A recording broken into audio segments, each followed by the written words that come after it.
You guys, I have to share with you this amazing clip that I saw on Twitter today. I think sometimes, like, we on the left are so focused on the fights between the left and the liberals, the Democrats and the left, that I think sometimes we forget to check in what's happening on the right. Okay, so for context, here's Laura Loomer, who is a like far right. Like, it doesn't get that much more far right than her. And then you have this hack, who is a political apparatchik that used to do fundraising for the Democratic Party, work for the Democrats. She was like a bundler, fundraiser for Kamala Harris. She's always been an establishment hack, okay? So she left the party officially, and now she's on Laura Loomer's far-right show, begging to now be accepted by MAGA. Just to warn everyone, it's a little hard to watch. You'll understand when she starts talking. Today was one of the worst days of my life.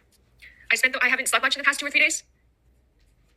And some people might think that I'm exaggerating or whatever, but I spent the majority of my day, and you can see it because no, I believe you. I think you probably need to be checked in somewhere.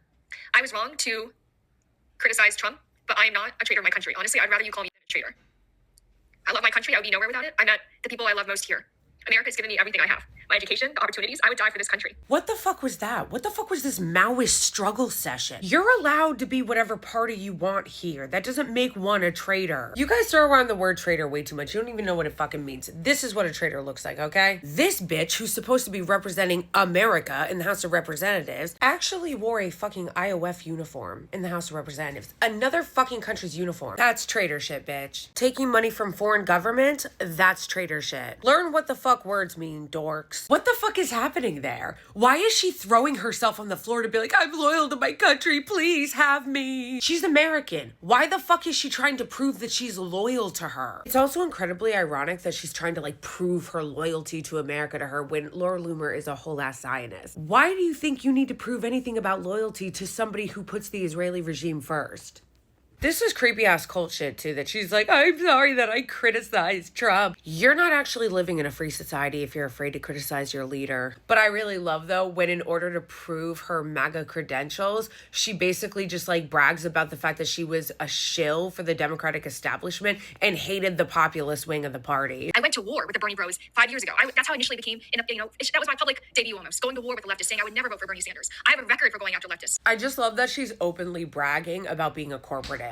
Like within the Democratic Party, the fight between the Bernie wing, which was the populist wing, the wing that cared about working people, the wing that wanted to take on corporations, corporate greed, the 1%, the military industrial complex. She's bragging that she was against the populist wing and for the shills on the corporate side. But you know what? Actually, I appreciate it because she will feel so much more at home on the right, because despite all their populist talk, there is no populist right. Therefore, whatever Trump says, which includes corporate tax cuts for the rich. As we speak right now, they are working on passing another or an extension of the tax cuts for the rich that passed under Donald Trump's first term and corporations, okay? And the deficit hawks are about to blow $4 trillion into the deficit again, okay? So she's actually going to be a lot more at home there, because despite all their, oh, we're populist, oh, we're against the elites, they're not. They literally are the elites. They're the same old Republican Party in a new outfit with a red hat. That's all they are. They're totally for the military industrial complex. They're owned and operated by the Israeli regime. They love corporate tax cuts. They love deregulations for corporations so that corporations can do whatever the fuck they want to, including poisoning your water. And they love billionaires. They're billionaire bootlickers who want billionaires to have whatever they want. They love the George Soros routine. They just like it with their billionaires, okay? So good fucking riddance, Lindi Li. Go over to the home of oligarchy where you belong. Because despite the fact that what they'll highlight is that they're anti-trans bigots, what's at the core of their ideology is not even that. It's serving the 1%, which Lindi Li does in fact have a long track record of doing.